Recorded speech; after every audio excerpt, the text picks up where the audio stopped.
Welcome, welcome, welcome. Welcome to the Real Money Coach.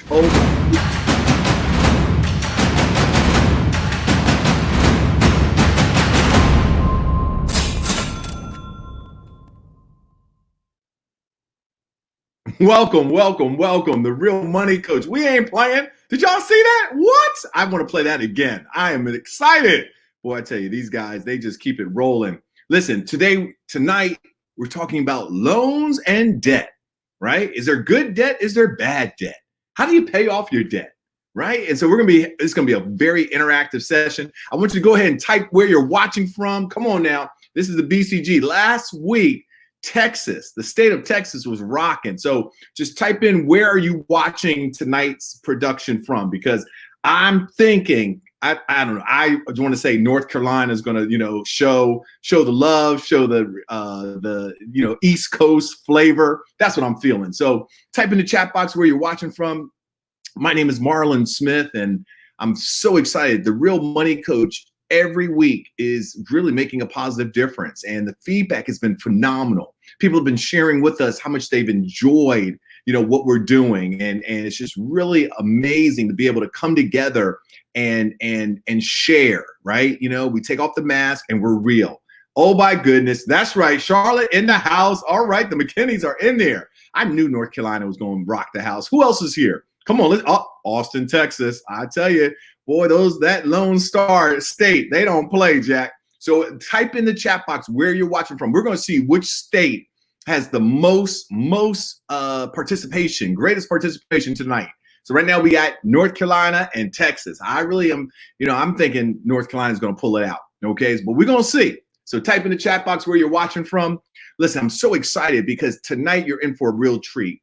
Loans and debt. And we're going to talk about good debt versus bad debt. Okay. And so I'm excited. And so let's go ahead and bring up the man of the hour, the living legend, Dr. Reverend Tony Jackson. Come on up, Tony. How you doing, buddy? What, man? Did you see that intro, man? Come on. Intro was off the chart. That Chris Jackson ain't no joke, man. Yeah. That intro.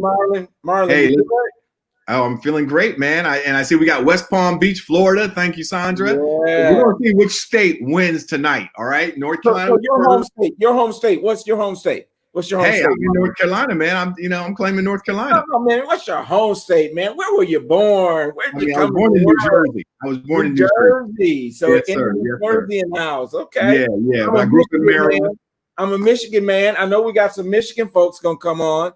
Okay. So, hey, Texas is still coming in. Yeah, Texas is coming in, Jack. Yeah. So this is good. We're gonna find out who really is rocking the house. And Tony, I think the beautiful thing about that intro is, we're always striving to do better, right? And and Chris is very gifted, very talented. And, it's just really a blessing, right? And so, and for those of you that are watching, I just want to again commend you. Time is our most precious commodity. And for you to be here week in and week out, I see some faces, right? We got, yep, the McKinneys. Okay. Oh, our home state are North Carolina and Tennessee. Okay. Got it. Yeah.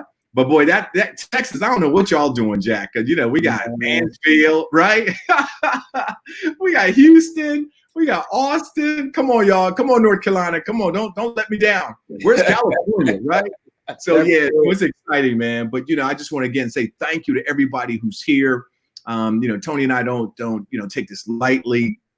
We're here to serve. The feedback's been phenomenal. First of all, I'm gonna say thank you. So many people have been sharing with us how much they've enjoyed, and that's really what it's about, right? If we knew better, we do better. So now we're learning so we can do better for the future. So, St. Louis, what? That's what I'm talking about. Mr. and Mrs. Knox here from St. Louis, right? So good stuff, Tony. So, again, we're going to find out which state really rocks out. So right now, Texas is in the lead, y'all. Okay, I'm just saying.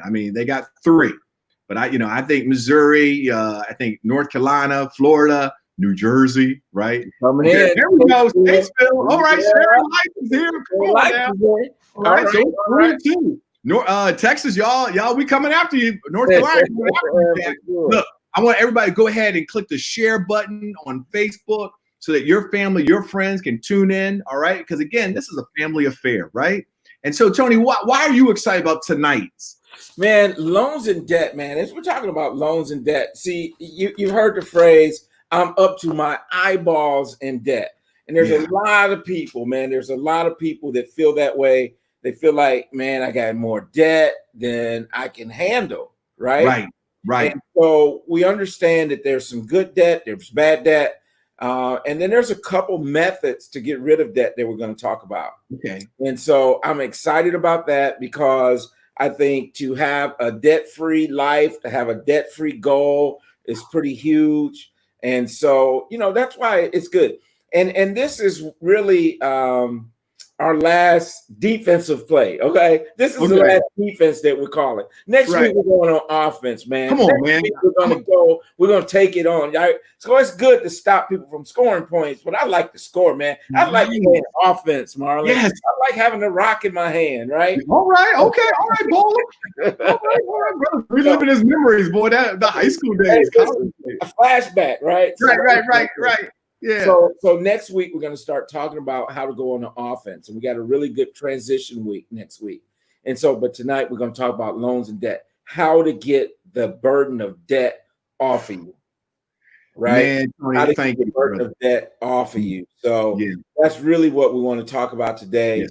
But we feel like, it's good to talk about what's some good debt, some bad debt, because there's a lot of people that kind of have that thing is like, I don't know if it's good for me to get a loan to do this, or is it bad for me to get a loan to do this?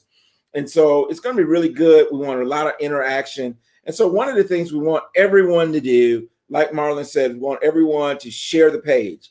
But after the show, if you're on by Facebook, what we want you to do after the show is we want you to go to YouTube and we want you to search for The Real Money Coach, and we want you to subscribe to our page on YouTube. We want to blow it up. I want to see if the Black Couples Getaway can go to our YouTube page and get 50 people to subscribe to it tonight. I wonder if that could happen by the time we end this show at 9 a.m. Eastern, that by 10 o'clock, we'll have 50 people go on to the YouTube channel and subscribe to The Real Money Coach. Wow, what do you think, Marlon? You think we can do that? I think we definitely can do it, man. I'm excited. But, I was laughing, man, because Audra came in from Saginaw, Texas. So, man, they got the lead again. Texas in the house. So, look, if wherever you're watching from, go ahead and type the state. We want to know because Texas is in the lead. And, okay, Jackson. Okay, Jackson, go for it. All right. So, we got four. It gets me every time she comes on and she says Saginaw, Texas. I think about Saginaw, Michigan, right? Saginaw, Michigan, man. We used to go to Saginaw. Hey, I ain't gonna tell you, we used to call it Sag Nasty, but we used to go to Saginaw all the time, man. Had a great time, a lot of family over there, and so whenever she puts that on, it makes me think about Michigan. So we're glad here. We're glad everybody's here.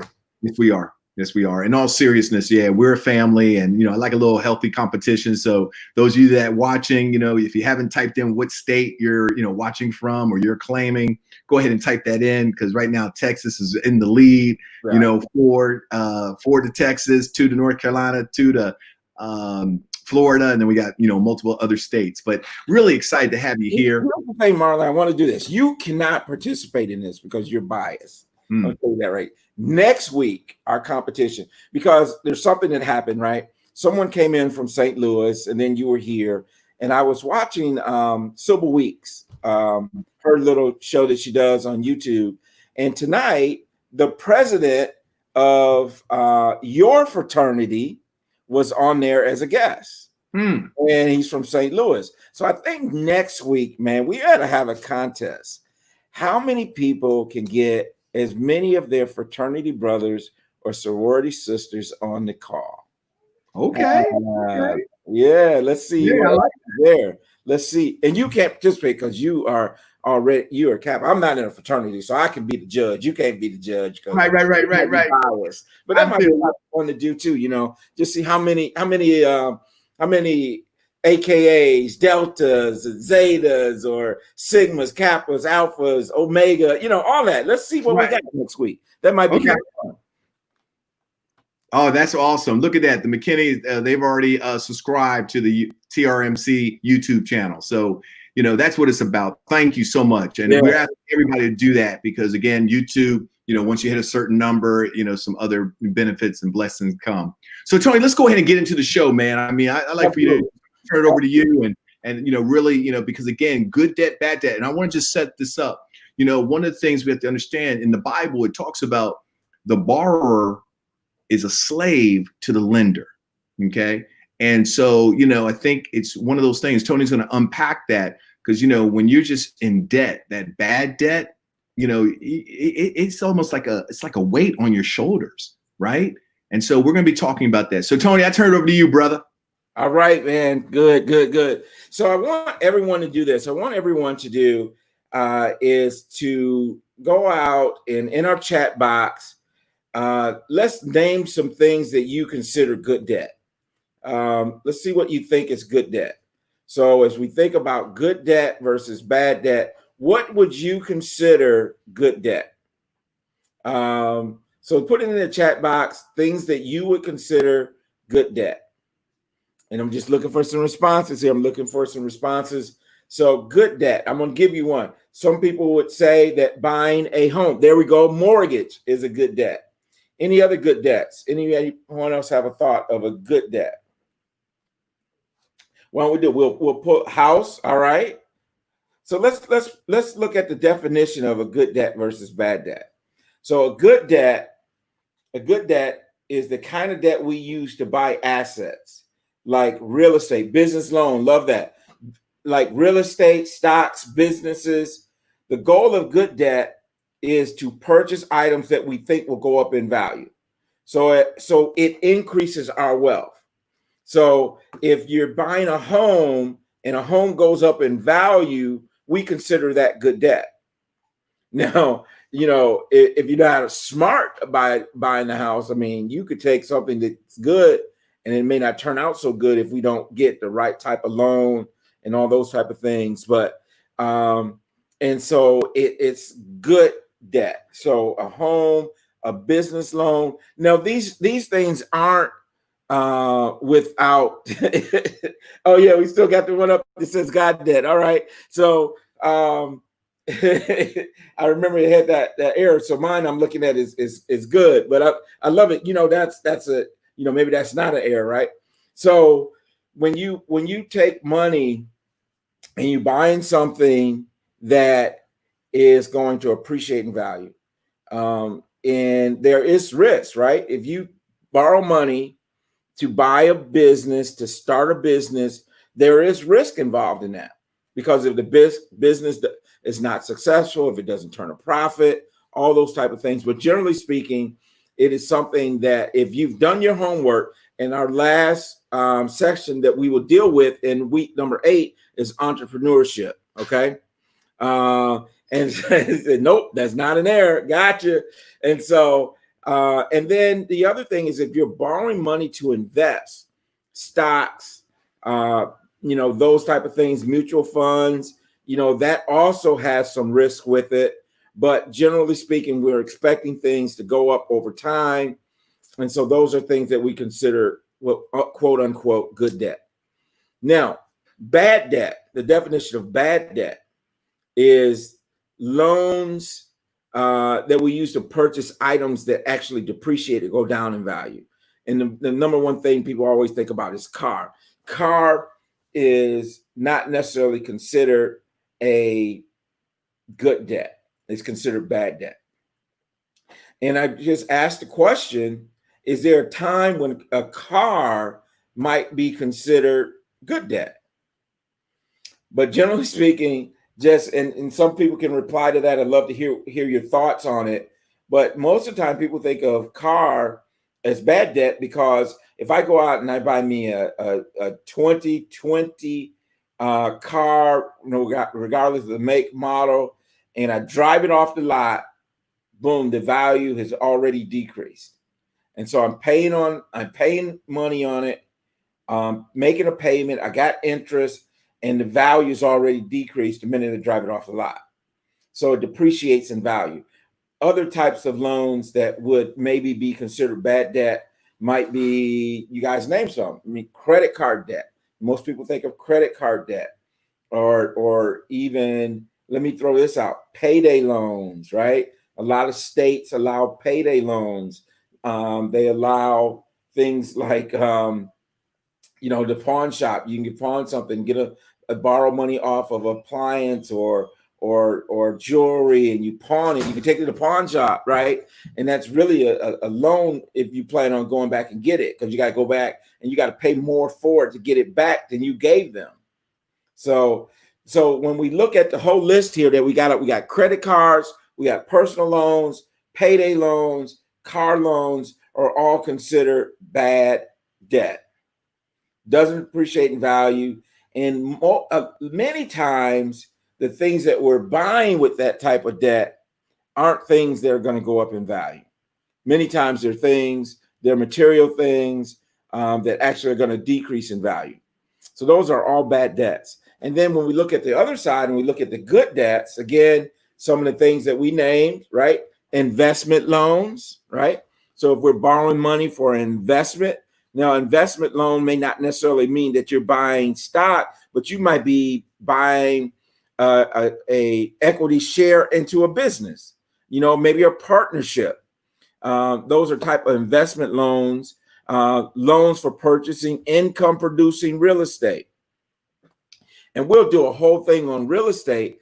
But when you borrow money for real estate, again, especially if you're talking about income property, you want to make sure that that property is going to produce a positive cash flow for you. You want to make sure that that property is going to go up in value. You have to consider maintenance, and all those type of things. But generally speaking, borrowing money for income producing real estate is considered good debt. We talked about business loans, home loans. Those are pretty cut and dry. Where I want us to take this conversation tonight is, what about education loans? Is education loans good debt or bad debt? For the purposes of our material, we've classified it as a good debt.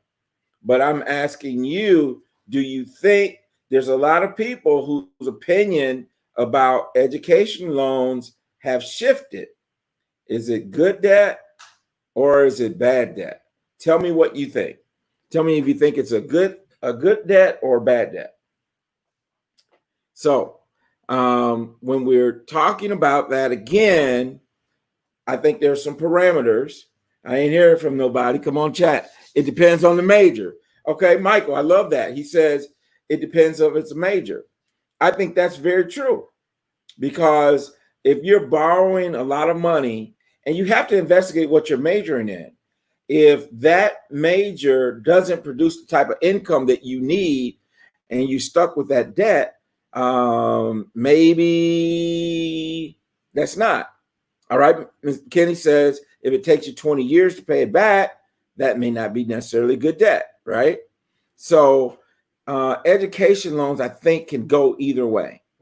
And when we look at the cost of tuition and all those type of things, and we can't go and borrow all this money to go to school thinking a Robert Smith is going to come along and pay it all off, right?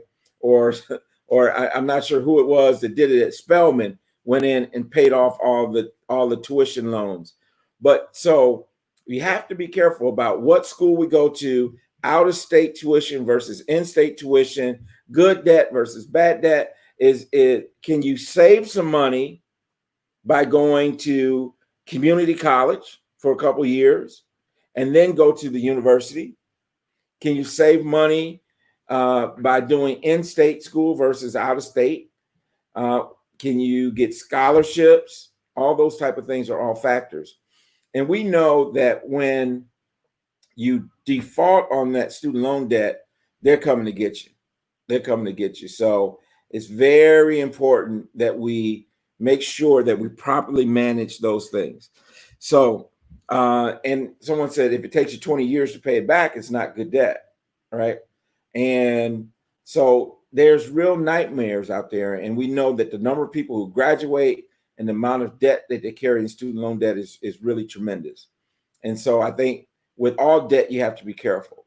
And for me, I feel this way, even if good debt versus bad debt, the better place to be is no debt. And, and we know a lot of people feel like that's not realistic, but it certainly can be. And there's methods to get rid of your debt. There's methods so you can get rid of your debt, even your mortgage. Can you imagine that? Can you imagine not having a mortgage, not having a car payment, not having these types of debts, not alone no credit card debt and all those types of things? And that's really what we're striving for, because, it says that owe no man but to love them. So it's better to have no debt than good debt or bad debt, in my opinion. A lot of people may not agree with that, and they may not even think it's realistic because of, financially, it used to be having a mortgage made a whole lot of sense, even if you had the money to pay it, because you could write off all the interest and all those type of things. And with the changes that they've made in the tax law, it's harder to itemize. You get more money through the standard deduction. So that may not necessarily be true anymore. And so again, just paying attention to the whole debt situation. And so what we want to do is we're going to actually transition. We're going to transition into a video, because I want to go into spending some time talking about how do I get rid of debt? How do I get rid of debt? And if there's anybody out there, if you've had some success at eliminating debt, we'd love to hear from you. What type of method did you use? That type of thing. The video that we're about to show you actually is about 10 minutes long. But Daniel here from Next. Look, okay. And that was a video. It's about 10 minutes long, and it's going to cover 2 methods to get rid of debt. And then once the video's done, we're going to come back and we're going to talk about these 2 methods. And I want to get your opinion of which method you feel would work best for you. So what we're going to do is going to ask you to put in the chat box, and the 2 methods is called avalanche and snowball. And maybe we could even scroll that on there, Chris. Avalanche versus snowball. And what we want you to do in the chat box as we're watching the videos and come back is to tell us which of those methods you think would be better for you and why. So let's roll the video.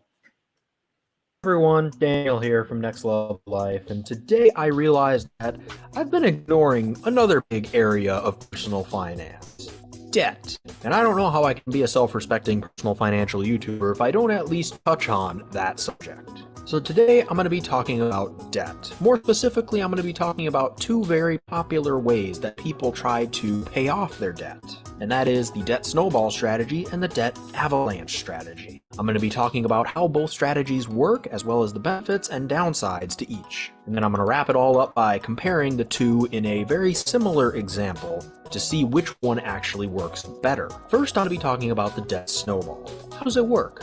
Well, the debt snowball, as made famous by Dave Ramsey, tells you that you should be paying off the debt with the lowest balance first. Regardless of what the interest rates on all your debts are, you order them from smallest balance to largest balance, and you pay them off in that order, making minimum payments on all of them except for the smallest one, and attacking that smallest one with a vengeance. Throwing everything you've got at it, selling so many things that the kids think they're next. And you do that until you've paid off that smallest debt. And once you've paid off that smallest debt, you take the minimum payment that you were using toward that smallest debt, as well as all the extra money you were throwing at it, and you move it to the new smallest debt. And when I get to the example, I'll put some numbers to it so it makes a little more sense. But that's basically the concept. The benefits, of course, are found to be very psychological in nature. Because you're paying off the smallest balance first, you see progress very quickly, at least in comparison to other debt payment strategies.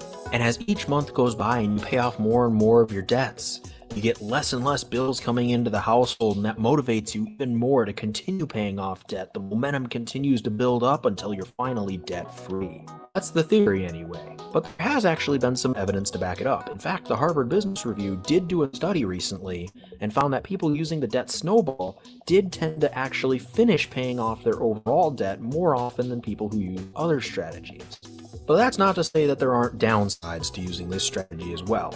The main one that people throw at the debt snowball is that it's not the most mathematically efficient way to pay off debt. And that is absolutely true. Probably the most mathematically efficient way to pay off debt is by using the debt avalanche. So let's get into that. The debt avalanche is, as one of my finance professors back in college would often say, similar to the debt snowball, only different. The debt avalanche says that instead of ordering your debts from smallest balance to largest balance, you should instead order them from the highest interest rate to the lowest interest rate, and pay them off in that order. The benefits, of course, is that you do get out of debt faster than, say, with the debt snowball strategy, because you're paying the higher interest rate debts off first, which means you'll end up paying less interest overall in the long run.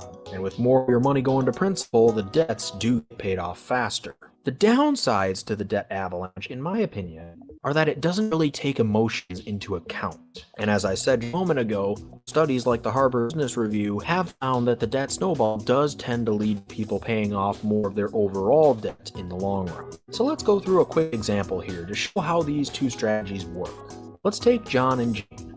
John is going to use the debt snowball to pay off his debts. Jane is going to use the debt avalanche. For the sake of simplicity, I'm going to assume that they both make the same amount of income, and they both have the same amount of taxes, the same amount of expenses, all that jazz, same amount of debts. And again, just to keep things simple, I'm going to leave it to 3 debts. I'm going to have a $25,000 credit card balance, $20,000 in student loan, and a $10,000 car loan. The interest rates for both John and Jane are going to be 15% on the credit card, 4.45% on the student loans, and 4.21% on the car loan. I chose these numbers mainly because they seem to be right around average. So the minimum monthly payments on the 3 debts will be $750 a month to the credit card, $200 a month to the student loan, and $185 to the car loan.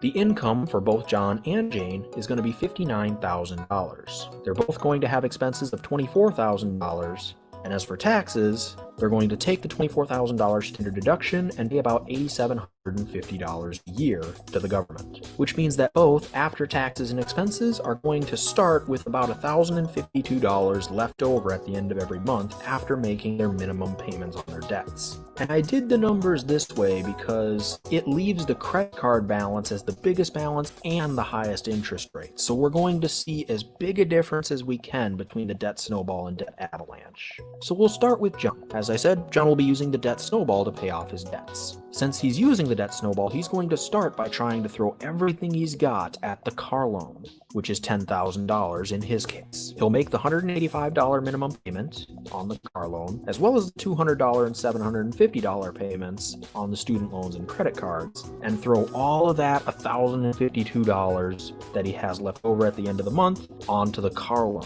And in doing this, he will have the car loan paid off in full in 9 months. Now, his snowball payment will increase because he's no longer having to pay $185 a month on a car loan, which means his new snowball payment is $1,237 a month, now that he's going to be starting in month 10 paying off the student loans, since that's the next lowest balance. And again, for the sake of simplicity, I'm just going to assume that the balance is still $20,000 for the student loan.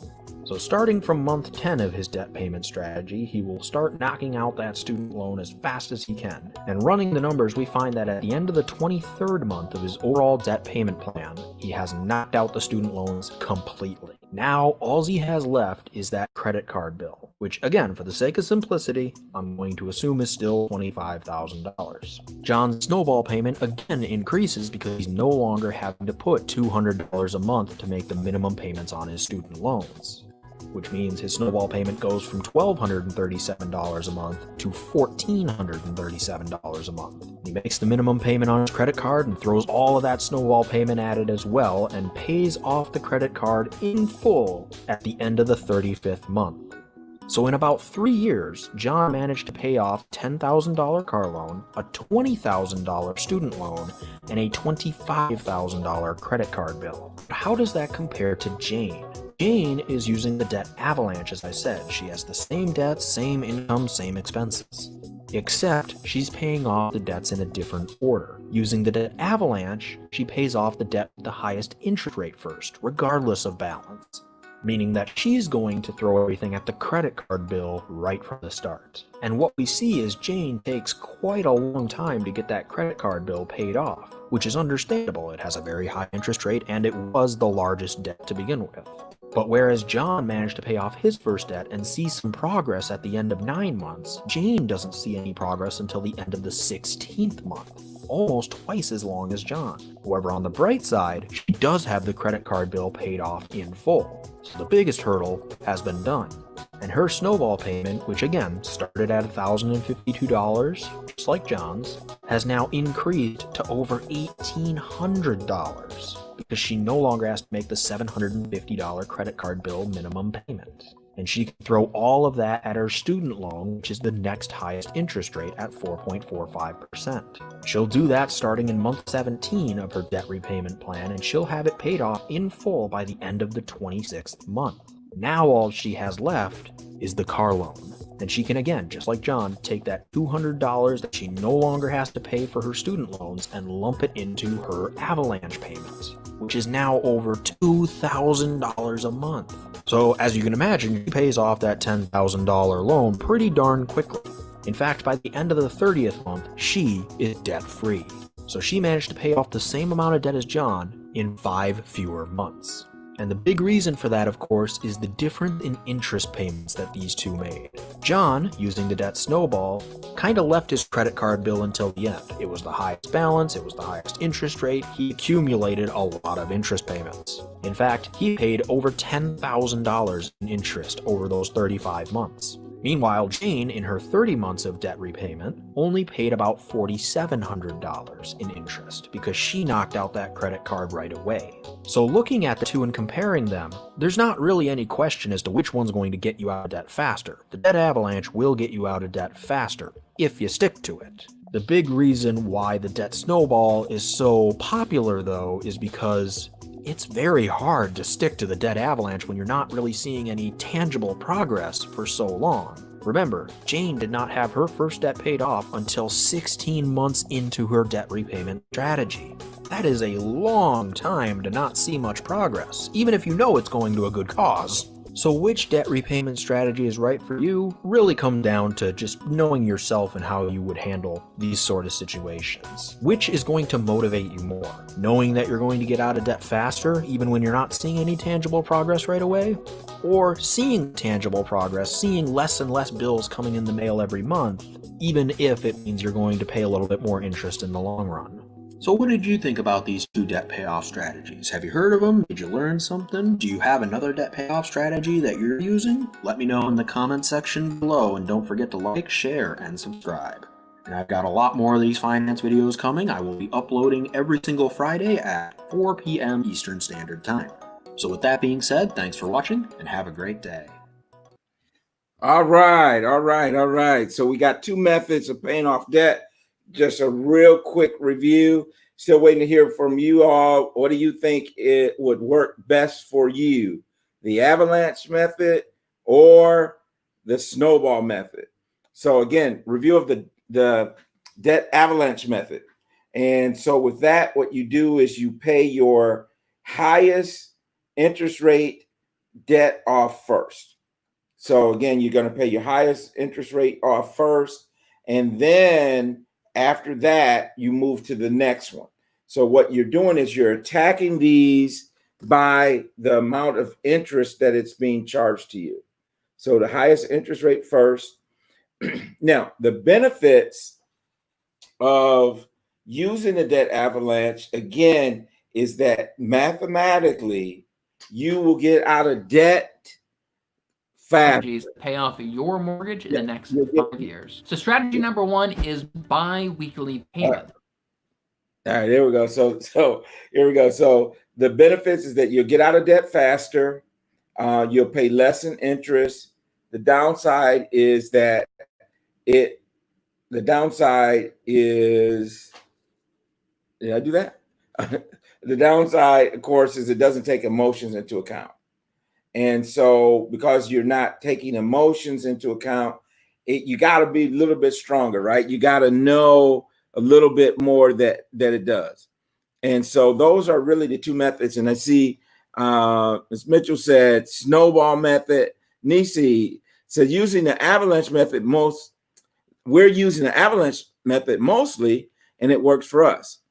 But we're within our striking distance on a bill and just paid off and we just paid it off. So congratulations. And so I think that's really good to kind of know where you are. And so they heard about something similar. I couldn't read all of that, but that's awesome. So again, different methods work better for different people. To review again, the snowball method, you take the largest debt, you take the smallest debt first, take the smallest debt first, you pay that off, and then you take the money that you were paying on that smaller debt and you roll it up to the next smallest debt, and would now be your new smallest debt, and you pay that off and you keep rolling. And again, that is probably the more popular method, because it actually takes into account the fact that you are actually getting these victories along the way. So when I got that small debt, I paid it off. That feels good. Then I go to the next one. And so you're kind of staying encouraged as the time goes on. But again, mathematically, it's going to take longer. But we find that more people will stay with the snowball method than they will the avalanche method, just because of the emotions that are involved in there.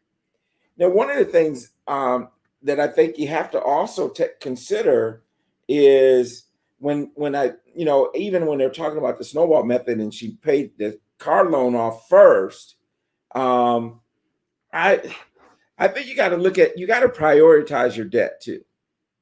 And what I mean by that is, especially during a time when maybe income is a little tight, maybe due to COVID-19 or some of those type of things, because, you have a car loan, for example. Car loan may not necessarily be your highest interest, but the fact is, if you owe money on your car, they can come get it.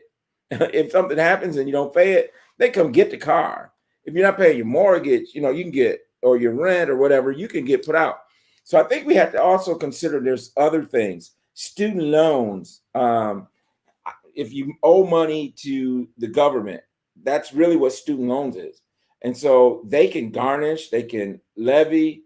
Same thing with the IRS. Where do you put IRS? IRS is going to be a huge interest. But the fact is, because they can garnish and levy, what you also have to consider those types of things in this overall debt conversation. And so as we're looking at this, there's just a lot to consider. And the most important thing is, how will you handle it? And so from a mathematical standpoint, from an accounting standpoint, that's my background, I said, get rid of the highest interest first and then move to the next one.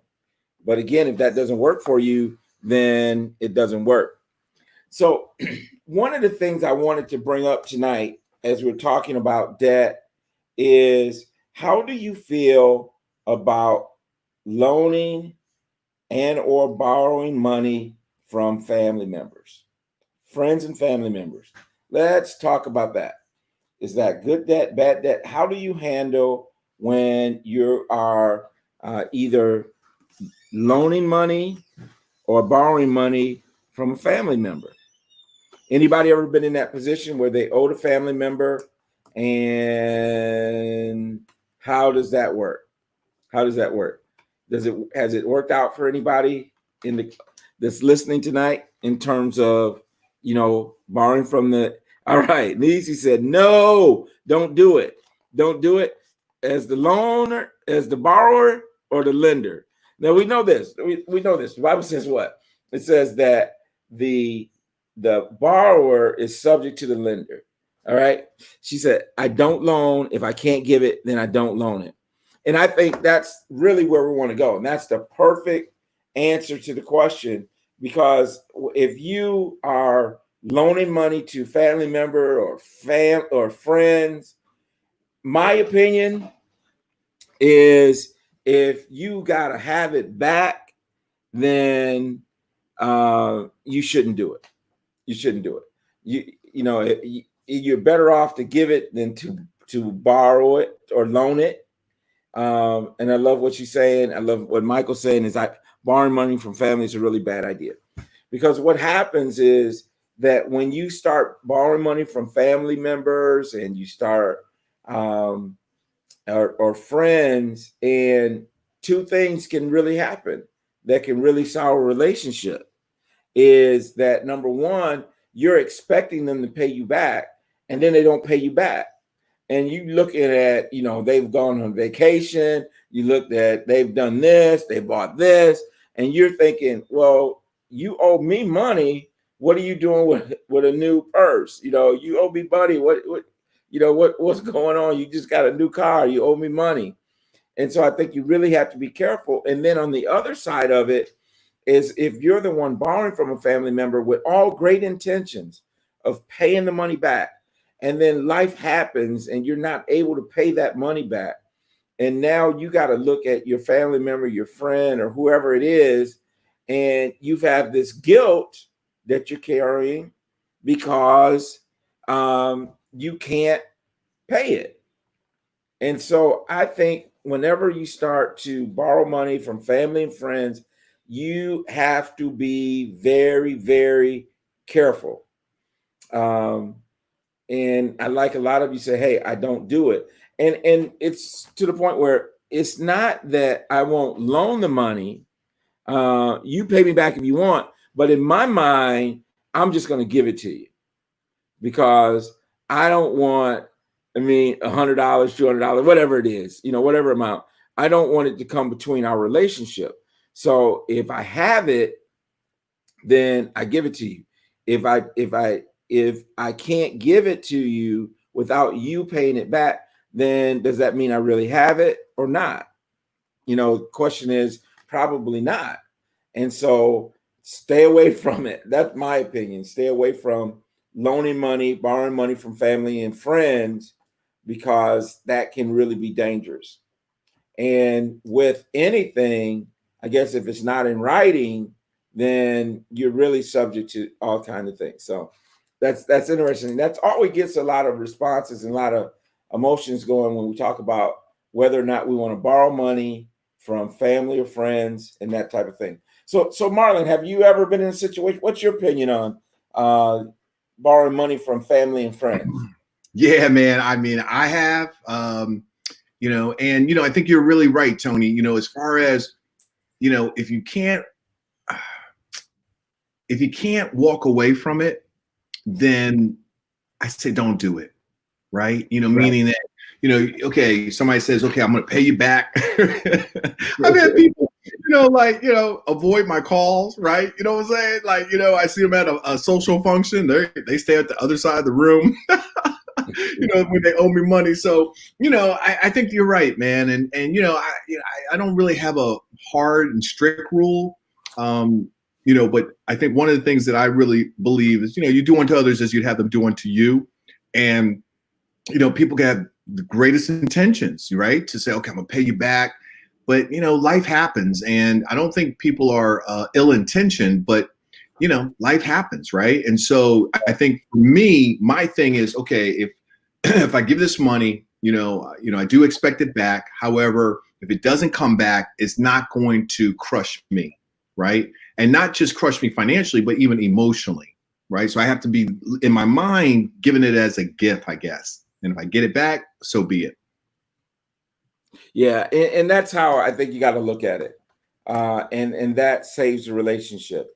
And so I think that's very important. Again, and not only that, we were talking a little bit about credit. I don't know if we got into this, but also when you co-sign for someone, okay, when you co-sign for someone, that's like loaning them the money. Because guess what? If they don't pay for it, who's going to pay for it? Right. You. Right. If you don't, that puts us back into last week because your credit is jacked up because you co-signed for someone and they couldn't pay it. And so I really have a very strict rule about co-signing and putting my name onto something that someone else is responsible for. Right. Because when you put your name on it, you've now become responsible for it. Man, Tony, you got this chat box. They are. He's like, no. Right. So so those are other part of it. So now, Michael put a question on there. He says, and what do you think about this, Marlon? Okay. What about working to pay off low interest mortgage? What about working to pay off a low interest mortgage? Yeah, I mean, this is where, again, for me personally, I think you have to really, everyone's different, right? As long as you have a plan, I think that's the key, Tony. I mean, right? Oh, absolutely. Yeah, because some people say, hey, paying off your house is the worst thing you can do, right? Right. I mean, I've heard that. Other people say, man, I want to own a piece of the rock. I don't want to be, a debtor to anybody. So again, what we're striving to do is have you be conscious to what you're doing, right? Because I think so many people are sleepwalking and they end up, we talked about the credit cards, right? The debt, how both you and I, right? In college, just like, wow, we had no idea, right? But now we're conscious and now we can make more well-informed decisions. But for me, Michael, I would love, please feel free, can reach out to us. We could love to have a sit down, but I don't think we can say one answer fits all, Absolutely. Yeah. And I shared a little bit of that philosophy, though, is that we as financial advisors, we would tell people, if you got a cash flow of money, the last thing you want to do is to pay off your mortgage. And the primary reason for that is because you can deduct the mortgage interest on your taxes. Right. Now, we know that there's been a shift in the income tax rate and the whole structure with the Secure Act. Well, now your itemized deduction is so much more. And so you may not be able to itemize anymore. So that may not necessarily still be the truth. Right. But for me and my way of thinking, and even biblically, I'm saying, hey, listen, if I can have my home and not pay anything and it be free, even they address that in The Richest Man in Babylon, that book. Yeah. It's just having my home and knowing I don't have to pay anyone to live here. Now, obviously, we still got property tax and sure all those types of things. But that's where it comes back to needs versus necessities too, way back to, week number 2. Because I think you gotta look at that and say, okay, does it make sense? Yeah. And, again, I'm with you, Tony. I mean, I look at my grandpa on both sides, right? I mean, they own their houses free and clear. And you can say, well, Marlon, that was back then. I get it, but there's nothing like owning, your thing, right? And some people, what do they call it, Tony? When people like, mortgage burning or something, where they burned the mortgage, like they paid it off, and then I guess they actually burn the paper, right? Is that what that? Burn it up, yes. I mean, yeah. So I mean, just think about the liberation, the freedom. I mean, really. I mean, I there's just something to this, and. Over in Africa, I used to live in South Africa, and some of the, the countries, on the continent, Rwanda and some of those others, they didn't have credit, right? And so, when you talk about buying a house or whatnot, it was like they would save, and it was cash. It was cash, and so, I just, I know, we are in this credit system and, and debt system. But, it just, I mean, think about it, and I get it, we leverage, as far as, getting maybe, a more expensive car or more expensive house. But, there's something to, that balance, right? And being able, like I said, as we started off, I think there's truth to the borrower is a slave to the lender. Absolutely. Right? Absolutely. Yeah. And so then what I think we have to also be careful of is that we don't overextend. Just because you can get it doesn't mean that you can afford it, right? Okay, so, unpack that, man. Unpack that. That sounds profound. You may be able to afford something, but that you may be able to get it. You may be able to buy it, but it doesn't mean you can afford it. And here's the thing: the credit system is set up that we actually fall into that trap. Because when you go and you borrow money for a house, right? And you get in a house, there's things that hoops you got to jump through. Right. Now we know the tipping point, right? Tipping point was 2008. But prior to 2008, I mean, if you could breathe and sign your name, God, isn't that amazing? You get a mortgage, right? Amazing, bro. Okay. Stated, right? Wasn't that stated? Stated income. You know, you didn't have to prove the income. It was stated income. And boom. And then the mortgage bubble, burst. Right. The crisis of financial crisis of 2008. So now market dropped 38% in 1 year. It was due to the mortgage deal, right? Okay. So now you have all these foreclosures and all this stuff is going on. So people were able to buy the mansion on a hill, but they really couldn't afford it. Right? Understood. So they were able to buy it. Now, post 2008, you got to give blood. You got to do all this stuff, right? But the thing about it is when you have to do things and force it to happen for you, you have to ask yourself, just because I get approved for this, does it mean I can afford it? And most of the time, what we're looking at is gross income, right? So if you go and you go to the car dealership or you go to make a purchase or loan, they're going to look at what your gross income is and determine based on your gross income and your credit score, what have you, your credit profile, if you can afford this particular purchase. Okay. Now, the problem with that is your gross income isn't the income that you bring home. Right. So now you're buying something based on a dollar amount that is not the reality of what's coming into your house. Got it. And so just because they approve you for it doesn't mean that you should do it. Wow. That's good, man. That's an awakening. Yeah. And again, and I love your passion, Tony. I think that tonight's class has been really rich, right? Because you have just a wealth of information, and you can feel your sincerity, right? And again, you have just a teacher's spirit. So I just want to say thank you, man, because I think again, we've all said, wow, if I had only known this back then. Well, listen, the beautiful thing is we know it now. I know many of us are families, parents. And so, we can teach our kids. I know many of you have, reached out to us at info@therealmoneycoach and have said, wow, thank you. And so, again, I want to just say, as Tony's sharing information and stories, and, we talked about the, debt snowball, the avalanche, system, paying it off. It's just like, wow, okay, now I know, it's not loom and gloom. Right. And that's really, this is a, very empowering, program, but it's also a lot of information. And so, so thank you. Yeah. When you know better, you do better. Right. So here's the thing, on that question about avalanche versus snowball, there's not a right or wrong. It's whichever one you're going to commit to. Right. It's whichever one you're going to commit to. That's right. The battle, whether snowball or avalanche, actually takes place in the mindset. Yeah. So yeah.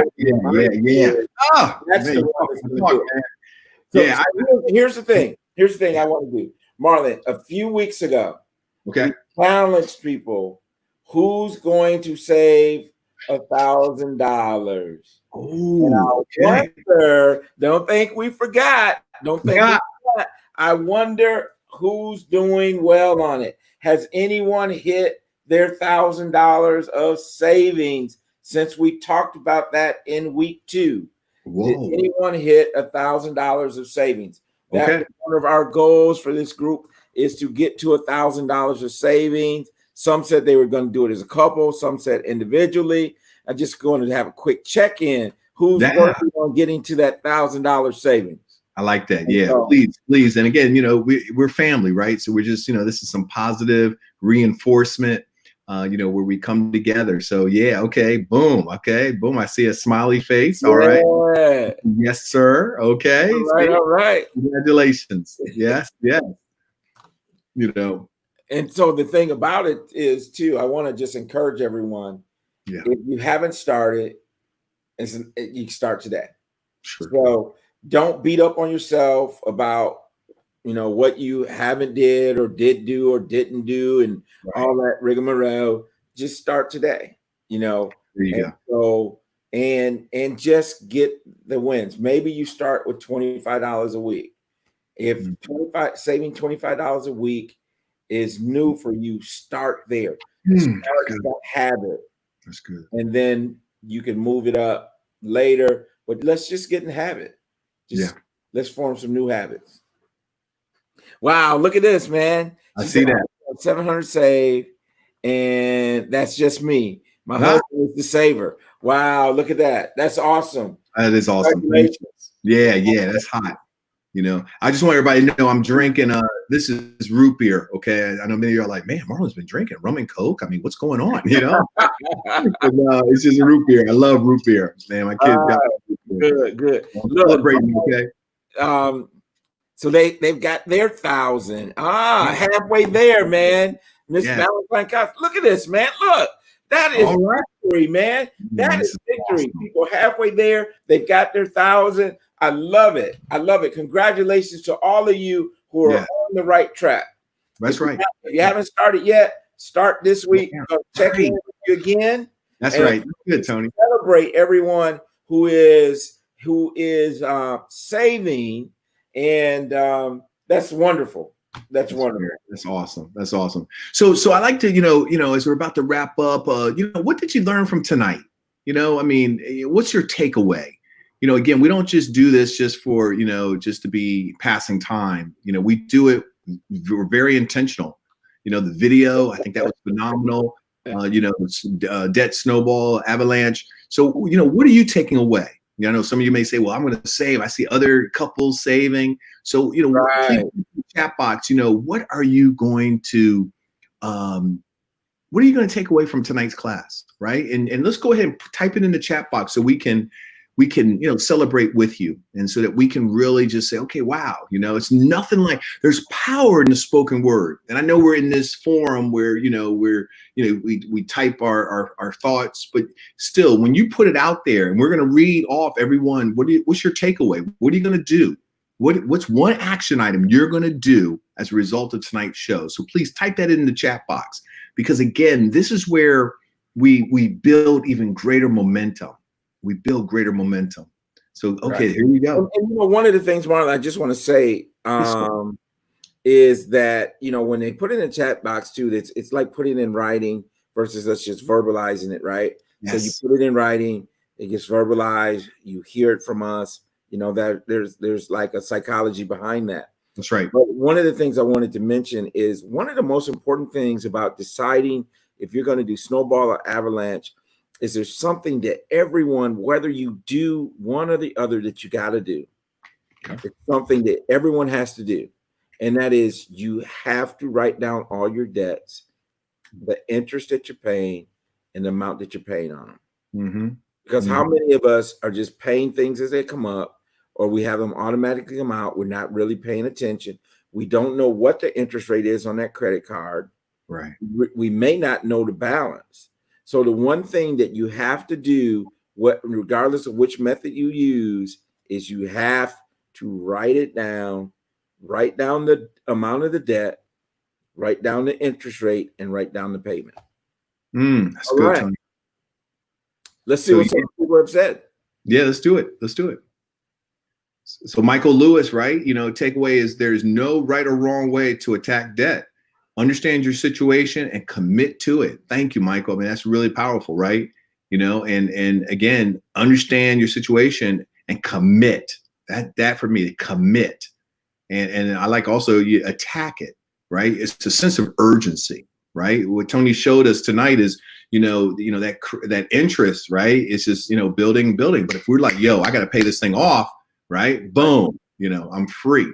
Well, Marlon, and you always talk about this as one of your favorite things is the rule of 72. Yes, The sir. rule of 72 can either work for you or against you. Ooh, Jesus. Right? Yes, It sir. can Yes, work for you or against you. Mm. You know, and so the credit cards, the debt, those places are using the rule of 72 against Yes. us, right? Nisha Right. said good debt versus bad debt. And she also said continue to save and attack our bad debt. That's good. That's good. That's good. And then LD Sweat McKinney said the examples of snowball and avalanche methods were great and very helpful as we decide the best way to blend our two different styles of managing money. Ooh, I like that. Love it. Love it. Love it. Love it. Sounds like a financial date. Sounds like a financial date. Right. You want to take the next one? All right. So Tanisha says, I got interest to take away to learn how to save more and how to incorporate it in my daily life for my future purchases and to create a financial knowledge for myself to continue to do better. And everything is not always a want. Excellent. Excellent. Good. There are some things that are wants versus needs, right? So sometimes you got to make a decision. That's right. Prioritize. Yeah. And then Daphne says good debt versus bad debt, right? You know, that's the takeaway, you know, just being more conscious, being more alive. So, wow, this is really good. And Michelle Mitchell said, hey, coach.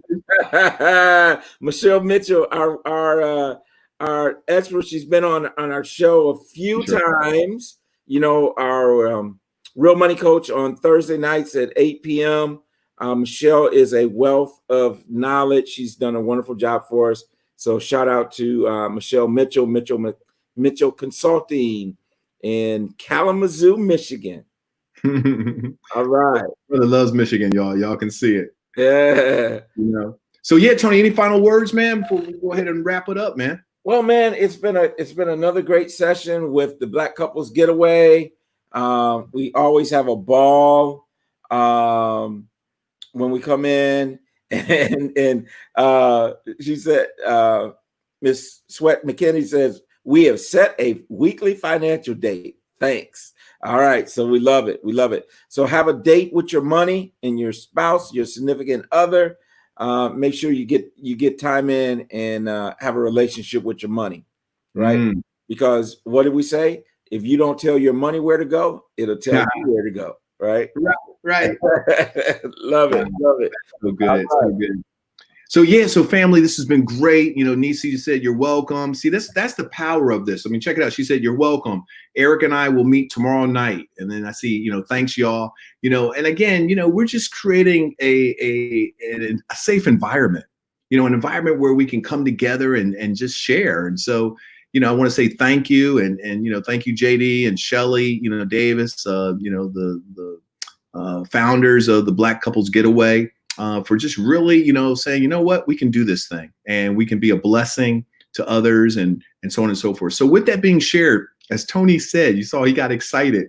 He said, this is the last week of defense. Next week, oh my goodness, is offense. And that man, look at that big smile, right? That brother is ready. Look, he can't stop, right? He's like, yo, give me the rock, you know? Tony was a bad football player back in the day, y'all. And so, you know, the thing is that we're going to be doing offense next week. You want to be here. You want to be at these. We're going into the last 4 modules, you know, and we're already at the halfway point. So again, I want to say thank you and, you know, get ready because we're going to really go into offense. I mean, some of you have been, you know, and when we completed the questionnaire, you were talking about the retirement and investments and insurance and entrepreneurship. So that's what we've got coming up. And so it's going to be really phenomenal. And so with that being shared, I want to say, be the change you want to see in the world. You know, right now there's a lot going on. And, you know, one of the things that I believe is very real is that, you know, what I think, what I say, and what I do, it has a ripple effect. And so as I go about my, you know, day, and if I see some strangers, you know, it doesn't cost me anything to give a compliment or to say hi, you know, and you know, we need more light in this world. And, you know, what we talked about tonight, you know, debt and loans, you know, sometimes things are weighting us down.